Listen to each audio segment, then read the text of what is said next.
Hello, everyone. Good afternoon. Excited to be on this call with you. I promise to make this brief. I'm not going to take too much of your time, straight to the point, and help us understand today's topic, which is, some of the emerging trends in Nigeria. I'll be speaking specifically to how online businesses, are able to use non-personal data for fraud prevention and risk assessment. I mean, this can be undercombed, so to say, because amid rapid economic growth that we see in the fintech industry today, there's been a huge opportunity that is in the landscape today due to technological adoption, and global digitalization has brought us a lot of risk along with all of the adoptions that we see. The emergence of large number of online businesses inevitably has led to a fraudulent traffic increase, based on our experience here at GCScore and based on the data set and things that we're seeing and common trends that we're seeing in, not just Nigeria alone, but dozens of countries that we work in. We are spotting more than thousands of patterns of fraudulent behavior, which is why, which unfortunately are constantly being improved by spammers, and have started to make its way into Nigeria and Africa as a whole. Instances of sophisticated financial frauds are now present in Nigeria. It's ever growing and it's growing alarmingly. That being said, I will, start speaking to our slide, and, just share some of the data points that I have. What we will be doing during the course of this entire webinar is to explore the new method of risk assessment, which gives much better result in terms of modern day online fraud fighting or fraud mitigation, other than some of the superficial sets of data markers that, we might see in the market today, which may be used as filter for automatic denials in terms of credit assessment or risk assessment. Today we will talk about best practices to help to mitigate some of the risk that we see in online businesses, and talk about some of the successful use case as well that we have experienced in Nigeria today. All right.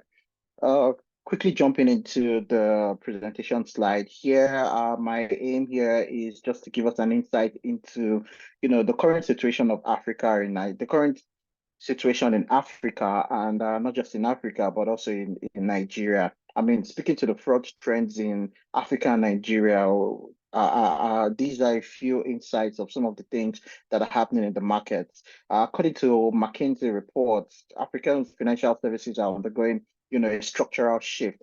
About 10% of transactions in Africa are now digital. The region, as Africa as a whole, has experienced a 3 to 5% fintech penetration, which is in line with the global leaders that we're seeing globally. However, fraud cases in Nigeria specifically have experienced a sharp rise. I mean, just trying to juxtapose the results in the fraudulent activities result that we had in Q1 as against what we're seeing in Q2 2023. It's not looking good, and experts have even warned that Q3 is not looking, any better. I mean, if you look at some of the stats that are on the screen here, in Q2 2023, there were 11,697 reported cases of fraud.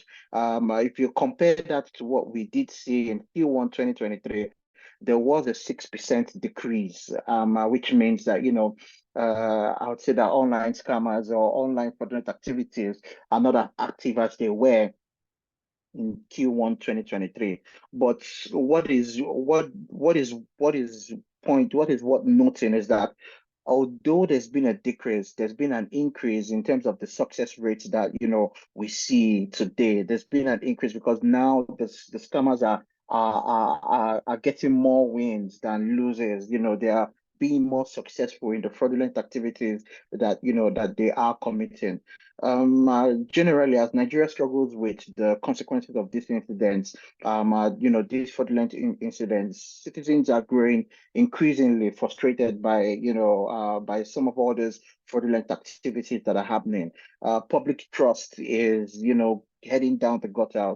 The Nigerian banking sector, people don't trust that anymore in terms of being the bank being able to, protect their monies and be able to guide them against some of all these fraudulent activities that, they are seeing in the market. And, with some of all the losses that we're seeing, for instance, the fraudulent loan accounted for excuse me, the fraudulent loan accounted for the loss during this period. I mean, from Q1 2023, initially we were seeing about 2.8 billion naira, but from Q2, there's been a tremendous increase in that from 2.8 billion naira. Now in Q2, we did see a over 276% increase in that.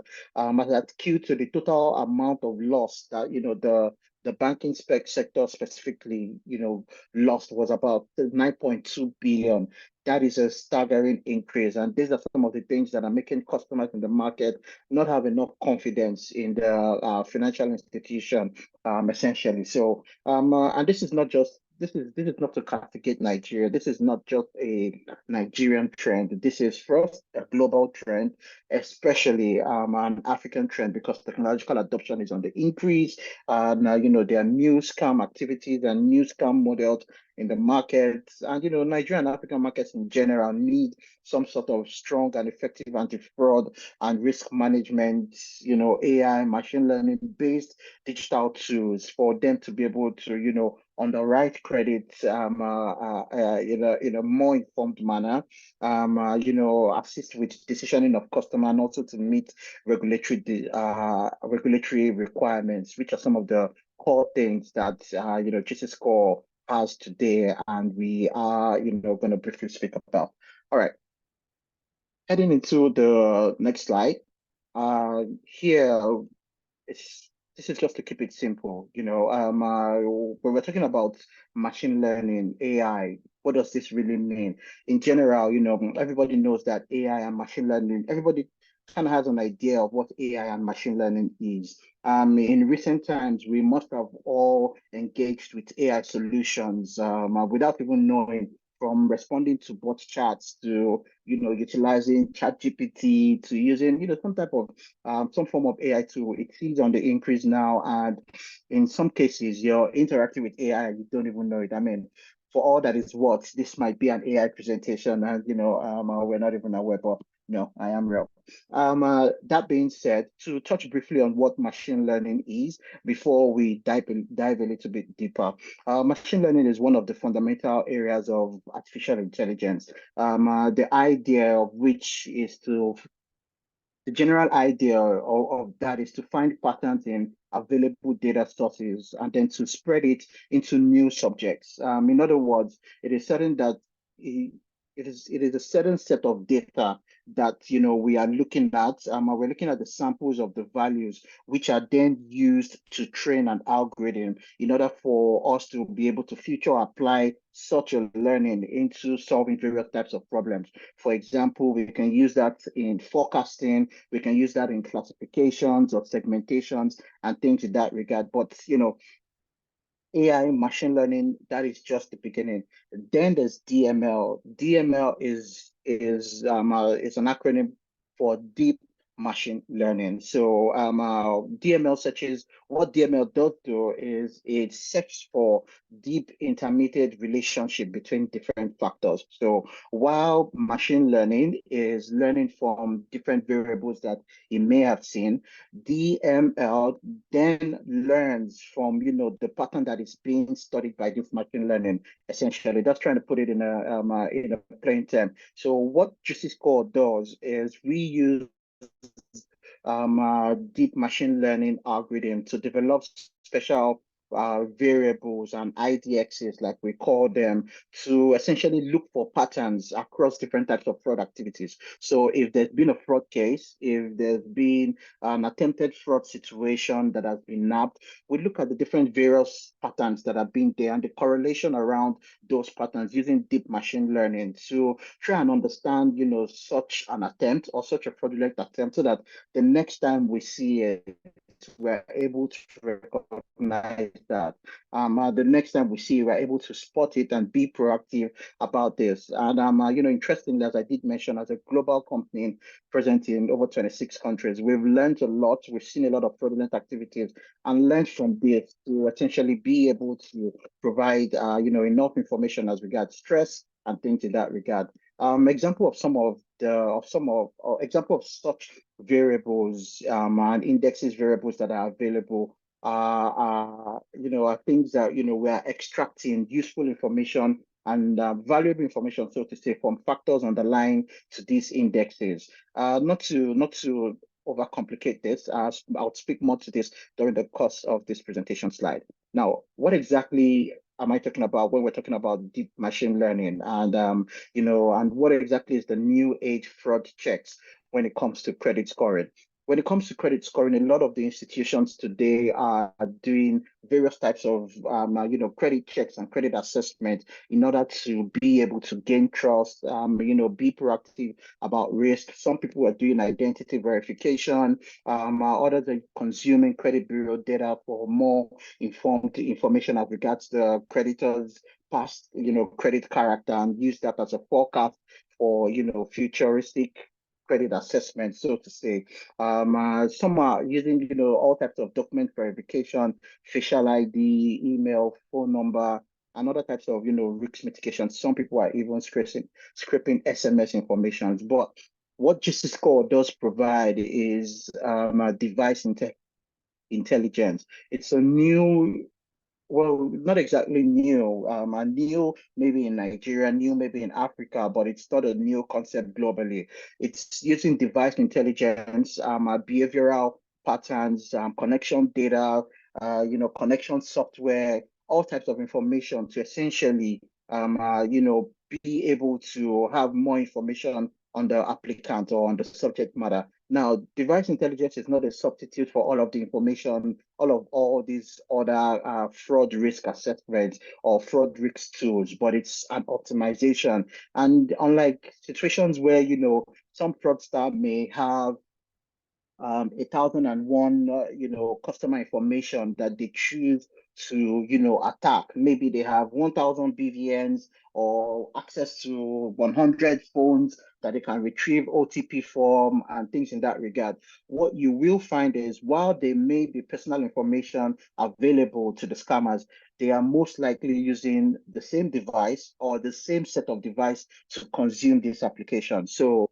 I myself, Lawrence, I have 10 BVNs, I have 10 NINs, and I have 10 people's mobile phones, and I want to use that information that I have to perhaps make applications for credit.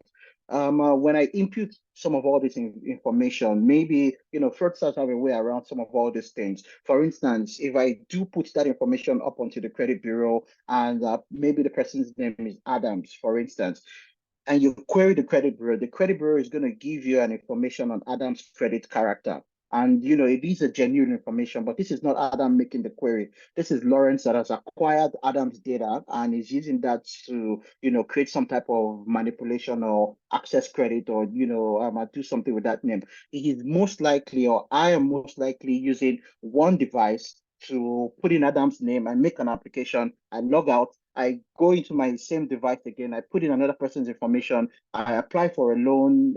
If I get that, I'm out of that login credentials again. I sign out and then I sign in again. But I'm doing all this with the same device. It's very unlikely that a fraudster who has access to 1,000 information or 1,000 credit card information has 1,000 phones to make these applications or make this transaction. He most likely would be using a single device or a series of devices to make this assessment, which is where device intelligence starts to come in, because then I recall what we've learned from machine learning and deep machine learning. We're able to see patterns. We're able to see deep machine learning patterns across these devices that are making this application or this series of devices that are making this application. So this is the new age of fraud checks that fraudsters are not able to go through. I'll speak more into it in the preceding slides. All right. When it comes to juicy score and how we are using device information to essentially mitigate risk, be proactive about risk, they at the point where the customer is making the application, we start to receive data and fingerprint that device to, essentially be able to recognize the device when we see it. And a few data sets are being collected. We are analyzing over 50,000 parameters. And, at the end of the day, we've segmented the data variables that are available for either for your utilization, either for strengthening your scoring algorithm or to consume the variables individually. All these 250 data sets or data variables can be broken down into four categories. We're looking at the behavioral data of the applicant. We're looking at the internet connection data of the applicant. We're looking at the device data that is available on such device that the applicant is using to make the application, as well as the software data that is available on that device that is making the application, so to say. We use this to create the most stable device IDs in the world that you would see, which does minimize type 1 and type 2 errors. I'll do I'll dive in a bit deeper into some of these data sets just so that we have an insight into how the type of data that we're looking at, how they're being utilized by various online businesses. I'll try to span the instances across lending, logistics, banking, insurance. Different industries consume all these data points differently, but I'll try to make sure that it's encompassing enough for everybody on the call. All right. Moving on to the next slide. In terms of behavioral data, these are just a few of some of the data sets that we are looking at when we're talking about the customer's behavioral data or the behavioral information that is being gathered at the point of onboarding. So when you're onboarding what's it called? When you're onboarding an entity or an entity has come into your mobile application or to your website or something, and they're trying to make an application, we are gathering information as regards their behavioral data. How many times did this person leave the page? When this person is being asked for basic information like their name, their date of birth, what mode of input are they doing? I mean, if somebody is asking me for my date of birth and someone is asking for my name and I want to input that, I wouldn't be using a copy and paste format. I would literally be typing in my name. I'll be typing in my date of birth because they are my information and I have them at my fingertips. But when some of the patterns that we've seen with fraudsters who are gathering information is when they're being asked for name, when they're being asked for basic information, address, date of birth, place of birth, and things in that regard. Some of the moves that you would see this entity make is they might pan out of the application, they move away from the application, go into maybe their notes, go into somewhere where they stored the data, maybe an Excel file. They copy that information, then they come back to the application, the place that it says name, they paste in the name. They go back, they leave the application again, go copy the BVN from somewhere, come back into the application, paste it. Basic information, date of birth, they leave the application, come back, paste it. These are behavioral patterns. These are behavioral patterns that are very synonymous to fraudulent activities. This is just, an instance, numerous instances of how these data sets are being consumed. We're looking at the number of applications that has come from that same device in the past 1 day, past 7 days, up to 30 days. How many times has this device made an application, on your service? For instance, if you see that a particular device has made 72 applications into your application in the past 7 days, that is an anomaly. Why is 72 people trying to use this same device to create an account? That is an anomaly. That is something that you should be aware. We're looking at duplicating device. We're looking at the keystroke dynamics. We're looking at the average time that is being spent on the page by the customer. We're looking at the average idle time in terms of time that is being spent on the page per customer. For instance, if a typical average time to complete a form is 2 minutes. Typical time for a good user in the past that you've seen or we've learned from, based on your own application. The typical time for them to fill in a form is 5 minutes, is 2 minutes. and then there's an application that comes in, and this user completes the application in 20 seconds. That is an anomaly. That is a behavioral anomaly because that is not typical. For you to complete, put in the name, put in your email, put in all this information. The typical time takes 2 minutes. How come this application is able to do this in 10 seconds? Perhaps that might be a bot. That might be some type of a specially prepared software that is imputing this information. These are the different types of behavioral patterns that we're looking at. How many corrections did this person make? So they put in their name. Maybe it's just a simple login. Maybe it's not even an onboarding. It's a new user login, and then they put in their name. And when they're being asked for password, they put in the password is wrong. They put the password again is wrong. We're looking at the number of corrections that are being made. All this information individually may not make a lot of sense, but when you start to look at them holistically, it begins to draw patterns, and you begin to, have more understanding and different triggers of how this might be a fraudulent application or how this might be, a fraudulent activities. So, enough about behavioral data. Let's go into the next one, which is device data. So when it comes to device data, we're looking at a host of information. In behavioral data alone, we're looking at about 60 plus information. What I just previewed is a quick snapshot of some of the data sets that we're looking at. Recall that I mentioned that totally in terms of the data sets that we have, the data variables that are available, there are over 250 of them. For the purpose of this webinar, I have only selected a few just to buttress on and just to help us gain more understanding in terms of what we are speaking about. Happy to share more information with anyone who wants to, get insight into all of the data sets that are available. And we're looking at to, essentially help to pre-qualify and mitigate risk. All right. That being said, under the device data, we're looking at a host of information around device data. So what kind of device is this person using? What is the memory size of the device, the screen size of the device? Does he have any type of special setting that is outside the norm? What is the battery status of the device that is being used? What is the screen geometry mismatch? Is the Wi-Fi on? Is the SIM card present?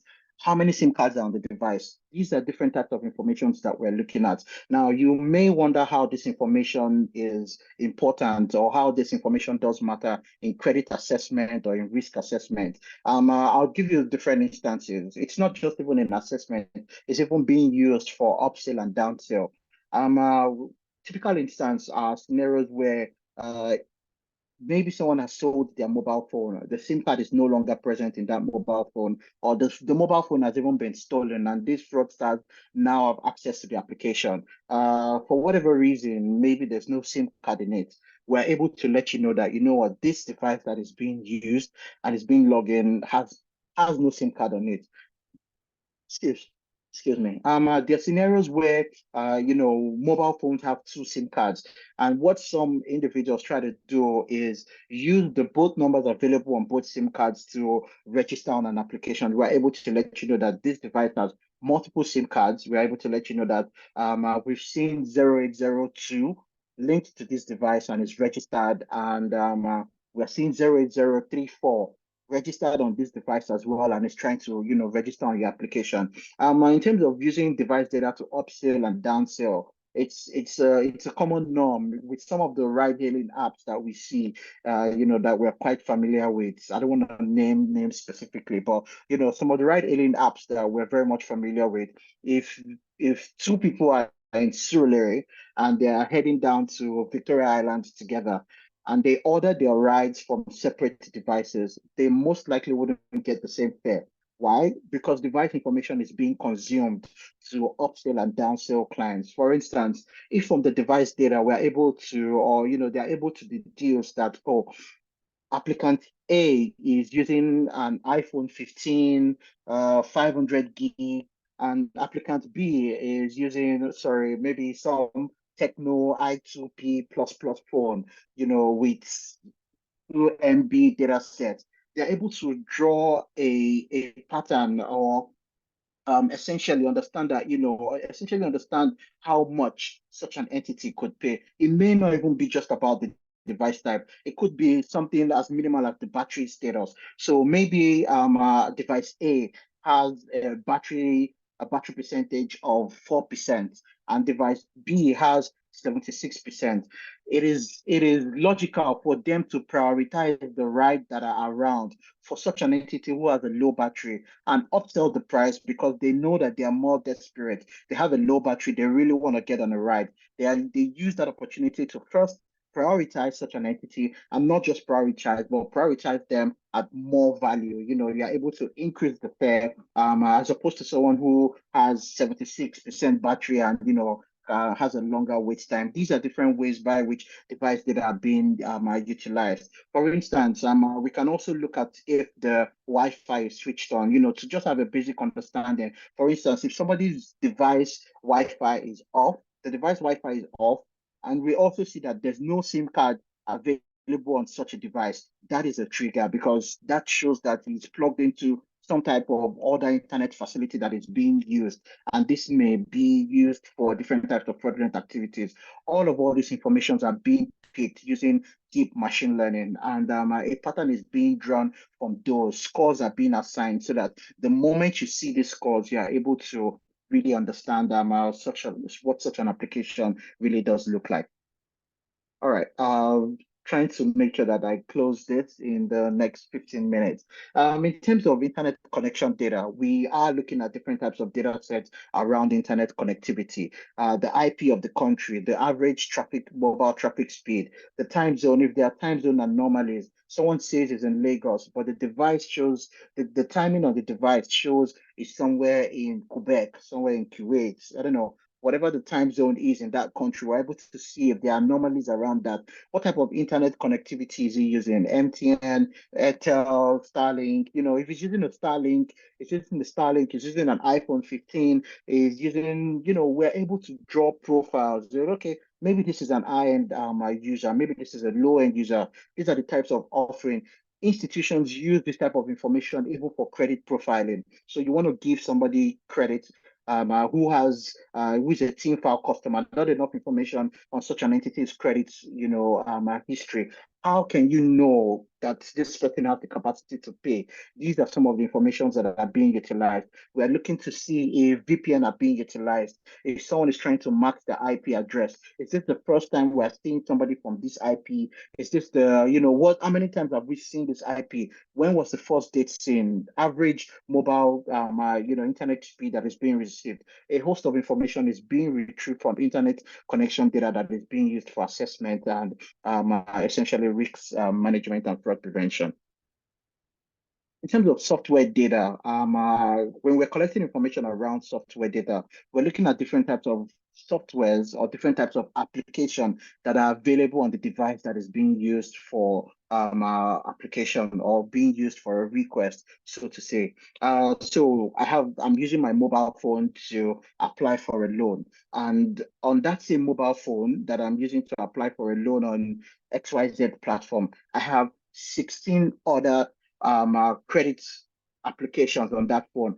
That is a trigger. That is a trigger for the institution to understand that this person is a credit shopper. I mean, why do you have 16 loan applications on your phone and you're still coming up into my own application to request for a loan? That is a trigger. We are looking to see all types of information. How many gambling applications on that phone? Someone is approaching you for credit, and such an entity on their mobile phone, they have 12 betting, applications. They have 16 other loan applications. These are insights. These are informations that are very useful for you to make informed decisions, either, for credit advancement or even for maintaining your portfolio in that regard. We're looking to see, in terms of this device software, is there any suspicious software that is being used? What type of browser is this person using? Someone is using a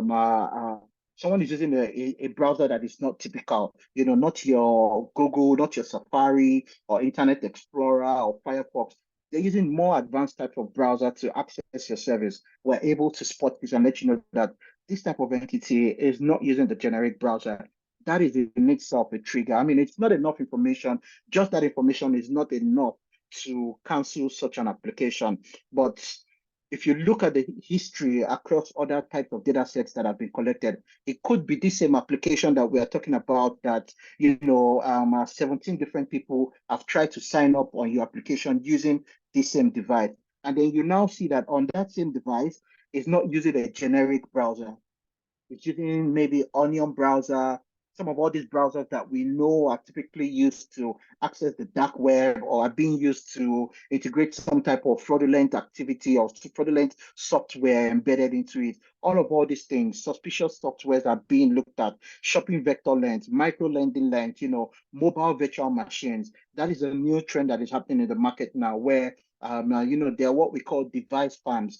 In one room, there are 200 devices. All these 200 devices, maybe they are streaming a particular song. Maybe they are, commenting on somebody's YouTube page. It's being used to spot device farms. All these things we are able to see. If suspicious scripts are being used, randomizers, open consoles, a host of information are being looked at in terms of software data for us to essentially be able to pre-qualify clients properly. I'll just briefly touch on this because I see that a lot of those present on the webinar are from the lending space. So I'm going to quickly just use this out, speak briefly about the online lending space and how GC's core information is being consumed to help lenders in their day-to-day activities. First, we help, like I did mention, in identifying fictitious technical applications where randomizers are being used. Essentially, all of the things that we do is one, helping you to one, fraud, prevent fraud risk, credit risk, and also to increase approval rate. We're also looking at how justice code information can be used to analyze lead generation quality. Perhaps a link has been sent out, and people are clicking the link, or you're getting results that people are clicking your link. But one person could be clicking the link 10 times. Two people can click the link 100 times, and you would think such a campaign is going well because 100 people have clicked it. But using device information, you are able to tell the accurate number, the exact number of devices that have clicked that link. We're also using device information or alternative information for data processing, for updating, for increasing the approval rates of loan application, and also used for alternative credit scoring purposes. I've touched on it briefly, speaking about how you're able to see the type of device the entity is using. You're able to judge them from the internet connection provider that they're using. You're able to look at the location exactly from where they are making the applications and things in that regard. Not to waste too much time on this. These are the core things that we help lenders to identify. Here, I'm just going to touch briefly on some of the use cases that we've seen in the market today. This particular use case scenario was for a payday loan company where we did run our services on two different companies who had two distinct type of products that they were offering, and these are some of the key results that we were able to provide for the company.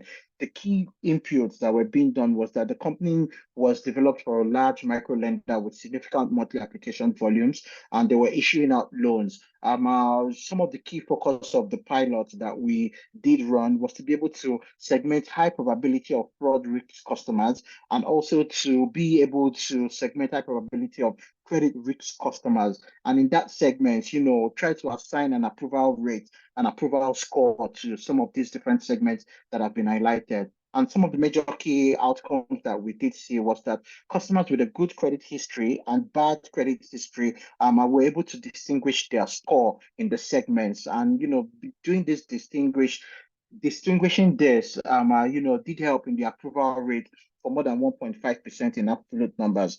Also, the customers with bad credit history but good internal credit score, this segment also saw an approval rate of over 2% in absolute numbers. When it also came to the instances where we, further examined bad clients, we saw that bad clients who were approved, the segmented risk level also decreased by 2%. So essentially what this means is in your pool or in using credit scoring for these businesses, in their pool of bad customers, they were still good customers, and in their pool of good customers, they were still bad customers. And they didn't have enough insight into this until when they did start to consume device information and alternative data for all these processes. All right, this is just giving some insight in terms of how you can stay safe today from different types of malware, different types of bug and fraudulent activities that might be happening, in the market today. One, you need to use stronger password. Some of our recommendations is that there should be an emergency button on every device so that it deactivates applications, debit cards, credit cards, because today, everything, most of the things that we're doing today, we're doing from a device, different types of devices, from smartphones to laptop to all types of all types of devices. And this is where fraudsters are utilizing information to essentially cause harm, cause fraud, and use our information to do all types of things, from getting loans and getting credits and things in that regard. Yeah, that being said, I've spoken a lot about we collecting data, processing this data, and using this data to make informed decision. And I just thought it was worth mentioning that for Juicy Score, we do not collect any personal information. We don't collect any personal information. All of the information that are being used for fraud and risk assessment are non-personal information. We don't ask for date of birth. We don't get customers' name, their BVN, their NIN, their address, email, all those things we don't do. We're only looking at device information, behavioral information, internet information, and also software information. So those are the types of information that we do collect and we do process. And this makes us GDPR compliant everywhere in the world. Yeah. So on my last slide, again, why AML? Why deep machine learning? Why AI? Well, the main problem of all chief risk officers, or most chief risk officers, is that there are a lot of activities that they are running to essentially try to manage risk, and a lot of them are being very reactive rather than being proactive in terms of fraudulent activities. Deep machine learning does help in being reactive to prevent fraud even before the fraud happens. It helps you to stop it, help you stop that fraud, rather than you having to deal with the consequences of those fraud.